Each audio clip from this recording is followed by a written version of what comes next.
Go now to Mr. Dana Rohrabacher of California. Thank you very much, Mr. Chairman. Ambassador Nuland, so what's the bottom line for the cost of all of this to the United States? As I gave some numbers, I believe, in my opening with regard to FY 13-14, so we're at 187 million, which is about where we've been in support for Ukraine over the last 5 years. We've increased it by another 50 million, and then the loan guarantee. But with all the election observers, that includes the election observers? That includes the U.S. participation in the OSCE election observers. So it's 187 million. 187 million plus 50. Which was appropriated on April 1st. Okay. 18 million from the defense budget for support for security services and border guards. But it's not that much more, with the exception of the 50 million, than what we've been spending in Ukraine over the years. Have we signed on into something with World Bank guaranteeing any loans, for example? So, as you know, you've appropriated the You've authorized the $1 billion loan guarantee, which scores at $400 million for the Treasury. With regard to the World Bank, they're just at the beginning of what they might be able to do to support. So I'm not aware of any new loans that they've executed. I think they're going to wait and see how the elections go. Okay, so we've spent about $200 million, and we've got $400 million that we've scored for the guaranteeing of that loan. Which will come back to the U.S. Treasury when the loan is paid back, as you know. Right, when the loan is paid back. With interest. Right. Shall we all hold our breath for that? So do we have preferential payback then? Does that mean that all the other bills that the Ukrainian government owns, they're going to have to pay us that $400 million first? Congressman, we'll have to get you the details on exactly what the terms of this are. I think it's with the Treasury to do. I think that we know what the answer to that is, but I'd be happy to get it officially. Let me ask you this. When we're talking about the election, the best observed election, Yanukovych, of course, was someone who was elected the last time. Very well-observed election, I might add. Matter of fact, Chris Smith was there observing that election, gave that election a very big plus.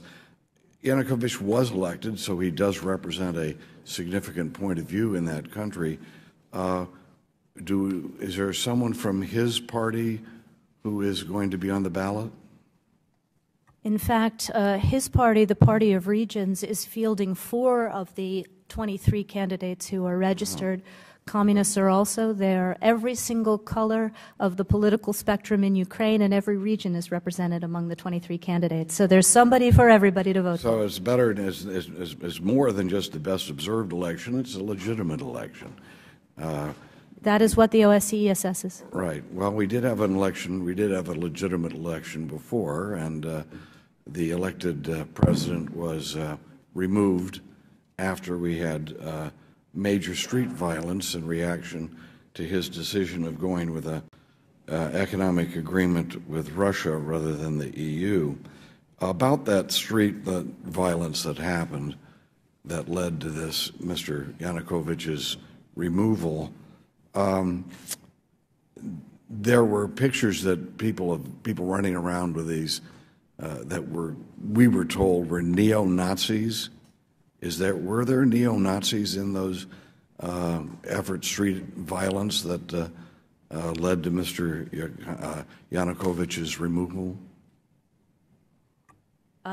First of all, the vast majority of those who participated on the Maidan were peaceful protesters.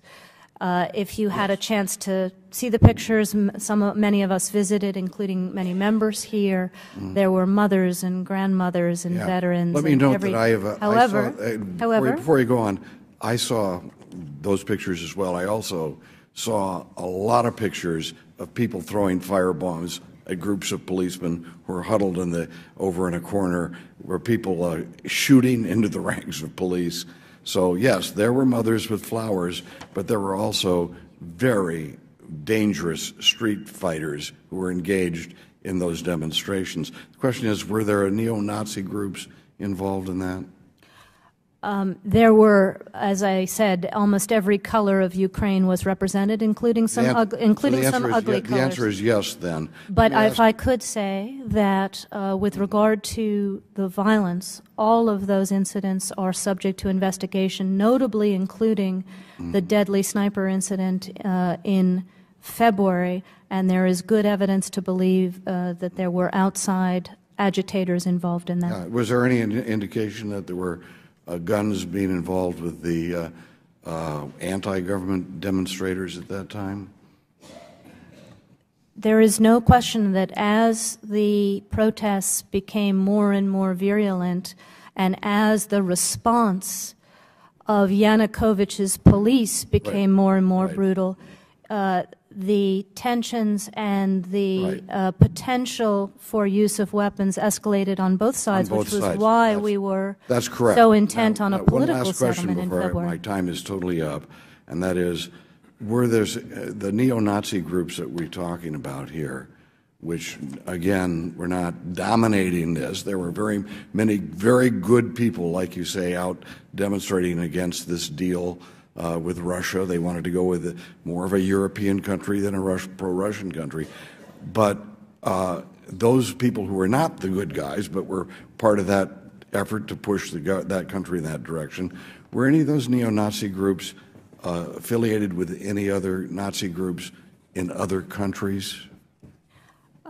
Congressman, what I can tell you, I don't know what the answer to that specific question with regard to the early period is. What I can tell you is that in the violence and separatism that we have seen in the recent months, we've also seen recruiting on the neo-Nazi and fascist sites in Russia for volunteers to go participate in the seizing of buildings in eastern Ukraine, and the Ukrainians report stopping very large numbers of such people at the Ukrainian-Russian border. Well, I'm sure, but you haven't seen any evidence that there are people in Western Europe, neo-Nazi groups that were supporting their brothers in Ukraine.